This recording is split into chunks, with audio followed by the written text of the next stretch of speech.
So in the previous video on the day, we were talking about Halo, one of my favorite gaming franchises, one of my favorite entertainment franchises, full stop. But this time around in this video, yeah, I can pretty much say this is my favorite franchise in all of entertainment. I do love me some Final Fantasy, even though of the games that I have played, I can say I probably like less than half of what I have played, but of what I have played, I hold most of it to a very high degree. I think a lot of it is great, a lot of it is trash.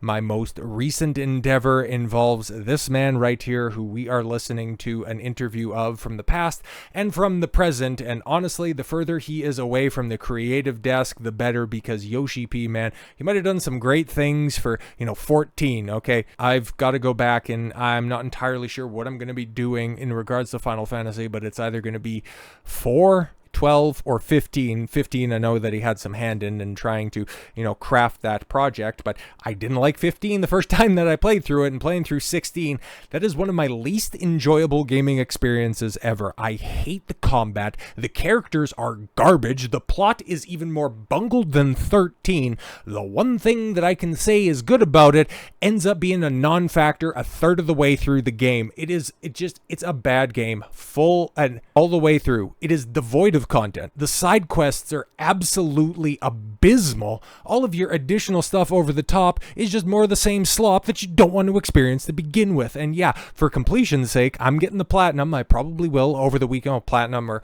whatever it is on Steam. You completed the game. So yeah, going through on Final Fantasy mode, which spoilers for, Final Fantasy VII Rebirth and Final Fantasy VII Remake, when you get hard mode unlocked, it fundamentally changes the game in the way that you play it. But Final Fantasy mode, bro, it's just more X's because, oh wow, the character that has their big over-the-top anime move, it's still as easy to dodge as ever, and yeah, they just have more hit points, okay, and they might deal a little bit more damage, but you're not getting hit because you got your own big, stupid, goofy anime moves that just move you out of the way, and it's such a bad trash game, but that is supposed to be the shining star on Yoshi-P's resume. Like, fuck right off. I hate that game. I will never play it again. It is irredeemable trash. And so, when I see stuff like this, Final Fantasy XVI producer Naoki Yoshida, Yoshi-P, says it may be time for younger generation to handle Final Fantasy XVII. Yeah, guys like Naoki Hamaguchi, who's now in charge, or he was in charge, he was the director for Rebirth and will be for Part 3. Yeah, that guy gets it. Okay, Teruyuki Endo, who developed it,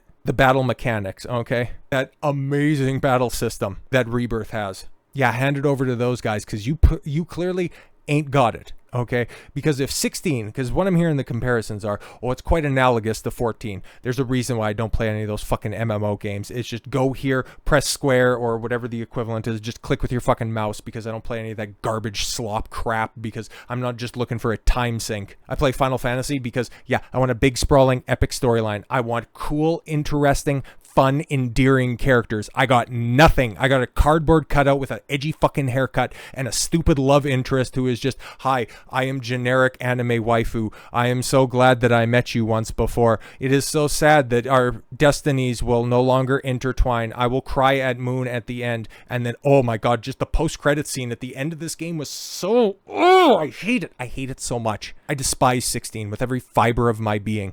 It's a hazard to put it lower than 13, but it is really trying me. It is trying me at this point in time, because the final boss... It's like, wow, cool, you fight God. When in reality, you set up the game, and it could have been really cool how you would have had this, little story about family and how it ends up getting torn apart and how it's reunited at the end of the game in order to overcome all of the problems, showing that, yes, sometimes tropey stories, basic stories can be the best stories, but no, that gets ditched halfway through the game, and they just end up fighting God at the end for some stupid, insane reason. And whenever you have a story like that, I just that post-credit scene, man, like that just pushed me over the edge. Like, there's certain points in time, there are certain pieces of media that when you see it on the screen, it makes you sick to your stomach. It's like how Batman just turns up back at Gotham after being left for dead in a hole in the desert in Dark Knight Rises. You just look at the screen and go, what the fuck is going on? In Attack on Titan, the same kind of thing ended up happening where, oh my god, cycle of violence. I don't want to spoil that because, I want to go back and I want to rewatch the entirety of Attack on Titan. I've done the first 3 seasons a couple of different times, but now that everything's there in totality, I want to run it back. So I don't really want to spoil it because I have a very, very, very sour opinion on the last, I guess, movie, the last 2.5 hours that was released, because it was really goddamn bad. It was really destructive to just about everybody, but that right there, like, that was just, just visceral disgust. But when at the finality of Final Fantasy 16, when there's 2 kids sat around, okay, a la Game of Thrones, another thing that just made me roll my eyes so hard I got a 1st grade concussion, when they sit down and they get read to a story and the book closes and you see the cover of it and it's called Final Fantasy, it makes you want to throw up in your mouth. George the Fat Hack R.R. Martin, with Sam writing the story of Game of Thrones and entitling it A Song of Ice and Fire, a ripoff of J.R.R. Tolkien having Frodo write the story of the Lord of the Rings. It sucks. It always sucks. There's one good implementation of it, and it happened 70 fucking years ago. Never do it again. I digress. Let's see what Yoshi-P was talking about, because I've seen some of his creative endeavors, and if he's going to be stepping back, that's about the most creative thing that he could do. Final Fantasy 16 producer Naoki Yoshida has said that it might be time for younger generation to lead the franchise and helm 17. Thank Christ.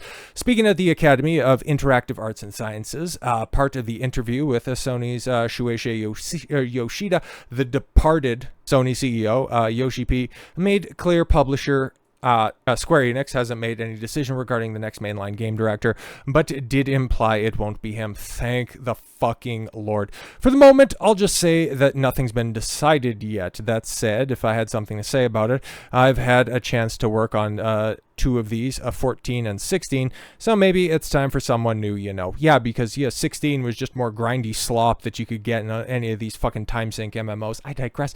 Instead of having the same old guys handle the next one. Well, to be fair, everybody post 10, well, yeah, because 11 was the MMO, 12 was that, aborted production process, 13, which the only good thing to come out of that was Hamaguchi-san, who was a coder, or he was a low-level worker on 13, but yeah, the best thing to ever come out of that. But yeah, honestly, like, give the keys to the castle to him, let him cut loose on a new project. Have him develop some new characters, because Christ's sakes, man, apparently you're incapable of doing that.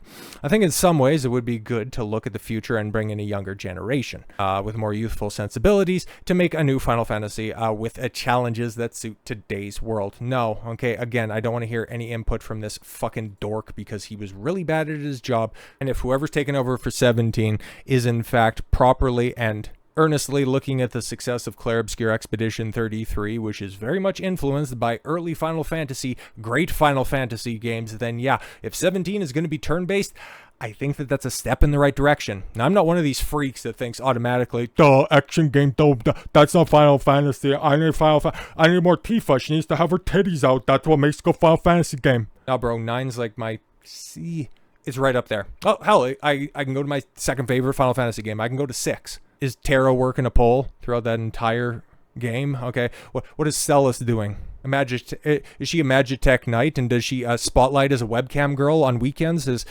Lock her tier 3 simp? No. They're great characters and they're good stories. And yeah, there's a lot of women. There's a lot of men in those stories. They're fucking mute wizards and a fucking yeti in 6, and it's tremendous. Same with 9. You have Garnet, and the most revealing thing that she does is cut her hair. Meanwhile, I could think of a lot of things that could be cut from Final Fantasy 16, including well, actually, I won't make that joke because we're on YouTube still.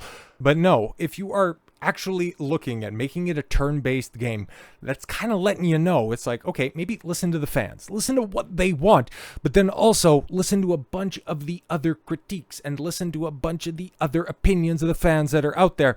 Go back instead of just the slop crap product that 16 was, devoid, because I will go ahead, like, that picture right there is actually quite a good representation of having 2 of the best and 2 of the worst characters in the entire game, one of which, dead center right there, is not the main character. He is very much and appropriately off to the side, and the fucking dog has better characterization than either 2 of these cardboard cutouts, but I digress. Square Enix producer recently spoke out about being unsure whether the next Final Fantasy installments, 17 or 18, will feature turn-based combat or action-based gameplay. Expedition 33 by Sandfall Entertainment has proven to the fans that you can still develop one of the highest-rated games of the year while featuring turn-based combat. Yeah, something that Final Fantasy, well, yeah, guess what? And I can't speak to Dragon Quest or anything like that, but yeah, it's other, inspirations that are out there. What was it? Xeno? It's not Xeno. Yeah, Xenoblade Chronicles. Those are the ones that are going on over there on Nintendo right now. But Xenogear was the one that had the blue-haired alien chick, or I'm sorry, blue-haired robot chick. There's those ones. There's Star Ocean that's out there as well, and those were also turn-based. But it's kind of like how Squaresoft, used to have these turn-based systems, but they also had gimmicks over the top of them that made them all very interesting, because you kind of had the proto-junction system with 6, how you could teach magic and different abilities depending on which summons you equipped your different characters. And then in 7, obviously you had the materia on top of the turn-based strategy. In 8, yeah, you had the junction system, which was quite in-depth and very stupid. Not the worst aspect of 8. That would be a lot of the character work outside of Squall and Renoa, because obviously, honestly, you could cut Selphie and Zell. Quistis becomes a non-player 20 minutes into the game. Irvine could have been interesting, where you have this high-profile sharpshooter who just folds under pressure, but honestly, Renoa and Squall are pretty good, even though it does get melodramatic. But then, of course, Laguna, Kyros, and Ward, they're obviously the MVPs of the game, and that's quite good, but the plot, just nosedives after Disc 2. So funny, right? Because, just with the banality of 16, as I'm just squaring my way through that entire game, it's just I'm thinking about why I like this franchise to begin with. And yeah, 8 has risen in my estimation. I still don't think it's a good game, and it's not one that I look forward to playing. But yeah, those first couple of discs, while the story still makes a modicum of sense, it's still pretty good. Okay, it's still pretty good. And then 9, it's then you got the it's kind of like the junction system, where you got the different crystals that you can put on the different abilities that your armor and your accessories give you, and then you can learn them that way. And it's a hybrid of the junction system and the summon crystals teaching you different abilities. I like it a lot. It's just 9. It's the perfect game that needs a remake, because there's a lot of quality of life improvements that are needed, and especially the overly, and I'm sure that there's a mod out there to fix this, but just the fact that it was such a technical strain on the original PlayStation, just how long it takes to get into the numerous numbers of random encounters. It's just the big sweeping shots over and over again. The music is tremendous, and that definitely helps soften the blow. It's just that game takes way too long, and there's just way too much loading, and it's too much of a technological achievement for that platform. But I digress. There's a multitude of different things that happen throughout the different systems that are there, and yeah, there's different things that you can do. It isn't just simply your move, my move, your move, my move. And that's what Expedition 33 does excellently, with the parry and dodge mechanics, as well as other things that I've heard about it.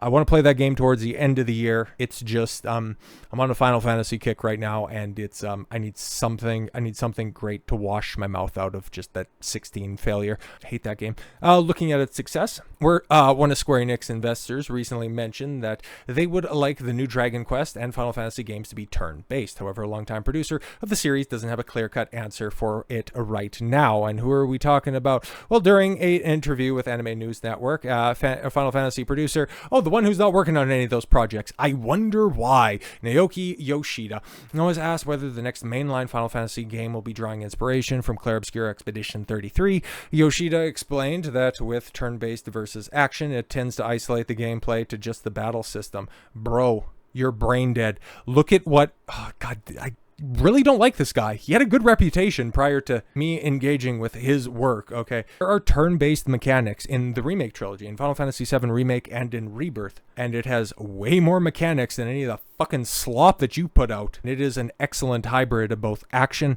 and turn-based, because you don't get access to a lot of your moves. You can still, hack and slash your way through the game, but yeah, you need to build up ATB bars in order to get access to some of your abilities, some of your weapon abilities, some of your magic as well. as well as other mechanics that, you know, lead to team up abilities. And it's like, yeah, you do all of that stuff and you build on top of it to have a compelling battle system, something that you wouldn't know if it bit you in the ass. And if you think that that isolates the game into just a battle system, yeah, guess what? Video games, like, this isn't the fucking 80s anymore where, you know, video games are just simply Pong or go rescue the princess in the castle, which is a more coherent story than any of the fucking crap that's in 16. As a result, it doesn't take into account what kind of game the creator wants to deliver to the players. You're an asshole. You're an asshole if you believe that. Because guess what? When you have a video game, when you have a narrative like a JRPG, it's about characters, it's about the story, and yeah, it's about overcoming evil via the battle mechanics. But guess what? All of that stuff and the big emotional climax at the end of the game is all built upon the relationships and the stories that you develop. Jesus Christ. And this guy's in-game development. I just play the bitch. Yoshida elaborated on the game systems are designed around the graphical quality and the narrative of the developers wish to deliver to the players. Graphical quality. Yeah, 16, it runs like shit, but some of the stuff looks pretty nice. And the narrative, right, because you can't tell a compelling story. Yeah, you can't tell like a timeless story that ends up getting adapted and beloved the world over in 3 separate remake games, or has a spin-off movie, or has, you know, an enduring legacy over the course of just about 30 years. No, you can't do that with a turn-based game. What an idiot. This is not a clear-cut answer whether it will become all turn-based or if it's going to become more action-based. I swear to God, because honestly, a game that was an admitted sales failure, the Final Fantasy 16 by Square Enix. I know now exactly why it failed. Not because it was an action-based game, not because it's not true Final Fantasy. It's because it sucked. There's a reason that people are still playing Final Fantasy Rebirth, not solely due to the fact that it's 130 hours of quality gameplay on your first playthrough, or close to 200 if you're going to do everything in hard mode, which only sickos like me will do twice. Oh, actually 3 times now that I did it on PC. I was just thinking about my PS5 playthroughs. That's so much fun playing through it on PC. Oh, it's so great. I'm looking forward to playing it again, but I need to play different Final Fantasy games in the interim before I dive back into that stuff, because I want to do Remake again, and then I want to do a full, you know, play log platinum on that one, and I digress on that. But yes, I do want to play a turn-based Final Fantasy game. Maybe it'll be 4, maybe it'll be 6, might even be 5 or 3 if I'm feeling real nasty, because I haven't played anything. I haven't played 1, 2, 3, or 4. 1, 2, 3, 4, or 5. It's been a long time since I played, you know, 7, 8, or 9. 6 is probably the one that I played most recently. And yeah, I got to play the Zodiac Age for 12, and then the completed version of 15, which is probably the direction that I'm going to be going in, because I just kind of want some good character interactions in a Final Fantasy game. And I remember 15 was at least good on that one. And so I don't really care if 17 and 18 are going to be turn-based.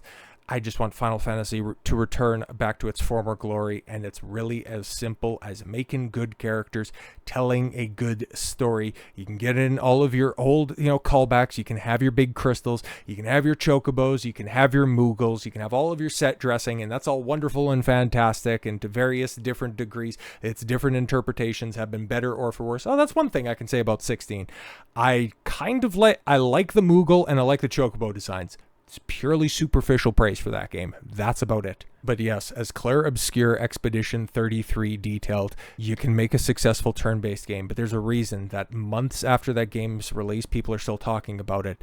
It's a fucking good game with a great story and compelling characters. Yeah, guess what? It really is that easy. You don't have to overthink a battle system. So with all that said, thank you all very much for the gift of your time. I've been Don Consuelo. I want you to follow your gut and get after it. Take care, everyone.